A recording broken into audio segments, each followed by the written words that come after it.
ബഹുമാനപ്പെട്ട അധ്യക്ഷൻ, pastor, teachers, students, സ്കൂളിലിരിക്കുന്ന എല്ലാ തീരുമാനങ്ങൾക്കും വേഗമെന്ന യേശുക്രിസ്തു നാമത്തിന്റെ സ്നേഹം ഉയർന്നിരുന്നു. എൻ്റെ ഈ കൊച്ചു പ്രായത്തിൽ എൻ്റെ മനസ്സിന് നിങ്ങളുമായി പങ്കുവയ്ക്കാൻ ആഗ്രഹിക്കുന്നു. അതിനോട് ആദരമായി നമുക്കൊരു വാക്യം വായിക്കാം. സങ്കീർത്തനം 65:2. പ്രാർത്ഥന കേൾക്കുന്നതിനായുള്ളവേ സകല ജഡവും നിന്റെ അടുക്കലേക്ക് വരുന്നു. നമുക്ക് ഇന്ന് പ്രാർത്ഥനയെ പറ്റി കുറച്ച് കാര്യങ്ങൾ കേൾക്കാം. പ്രാർത്ഥന എന്നാൽ എന്താണ്? പ്രാർത്ഥന എന്നാൽ എന്താണെന്ന് നമ്മൾ ഈ സൺഡേ സ്റ്റുഡൻസിന് ചോദിക്കുമ്പോൾ അവർ പറയും പ്രാർത്ഥന എന്ന് പറയുന്നത് നമ്മൾ ദൈവത്തോട് സംസാരിക്കുക. സത്യസത്യനല്ല, നമ്മുടെ പ്രാർത്ഥനയെല്ലാം കേൾക്കുന്നത് ദൈവമുണ്ട് സ്വർഗത്തിൽ. നമ്മൾ ഈ വലിയ പ്രാർത്ഥനയൊക്കെ നമ്മൾ പാസ്റ്റേഴ്സിനോടൊക്കെ ചോദിക്കുമ്പോൾ നമുക്ക് പ്രാർത്ഥനയെ പറ്റി കൂടുതൽ കാര്യങ്ങൾ വിശദീകരിച്ച് തരും. നമ്മൾ കുറച്ച് പഠിക്കുമ്പോൾ മനസ്സിലാക്കി വെച്ചിരിക്കുന്നത് പ്രാർത്ഥന എന്ന് പറയുന്നത് ദൈവത്തോട് സംസാരിക്കുന്നതാണ്. അടുത്തത്, നമ്മൾ പ്രാർത്ഥിക്കേണ്ടത് എവിടെ? നമ്മൾ എവിടെയൊക്കെ പ്രാർത്ഥിക്കും? നമ്മൾ സാധാരണ വീട്ടിലും ചർച്ചിലും ഒക്കെ വരുമ്പോൾ അല്ല പ്രാർത്ഥിക്കാറുള്ളത്. നമുക്ക് പ്രാർത്ഥിക്കാനായിട്ട് പല പല ഇടങ്ങളുണ്ട്.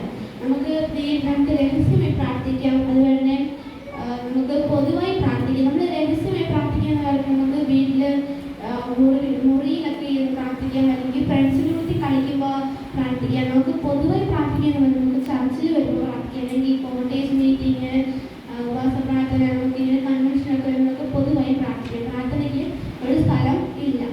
ഇനി പ്രാർത്ഥിക്കേണ്ടത് എപ്പോൾ? നമ്മൾ എപ്പോഴാണ് പ്രാർത്ഥിക്കാറുള്ളത്? വീട്ടിൽ പ്രാർത്ഥിക്കാറുള്ളത് രാവിലെ വൈകിട്ട് പ്രാർത്ഥിക്കാറുണ്ട്.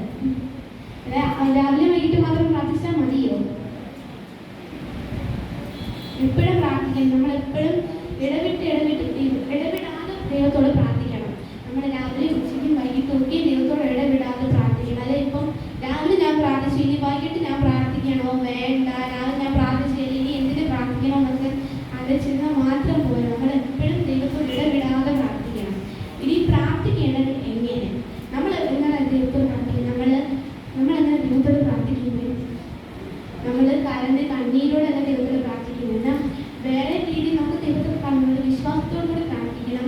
പ്രാർത്ഥനയിൽ മടുത്തു പോകാതെ പ്രാർത്ഥിക്കണം. അത് നമ്മുടെ തെറ്റുകൾ ഏറ്റുപറഞ്ഞ് പ്രാർത്ഥിക്കണം.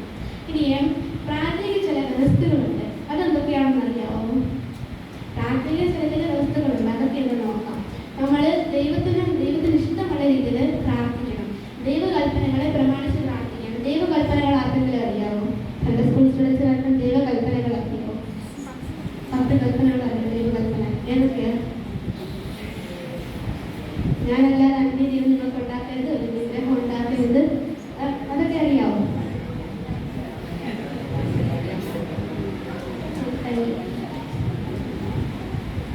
അപ്പം നമ്മൾ ദൈവത്തിന്റെ കൽപ്പനകൾ അനുസരിച്ച് പ്രാർത്ഥിക്കണം. അതുപോലെ തന്നെ ദൈവത്തിന് ഇഷ്ടമുള്ള രീതിയിൽ പ്രാർത്ഥിക്കണം. നമ്മുടെ തെറ്റുകൾ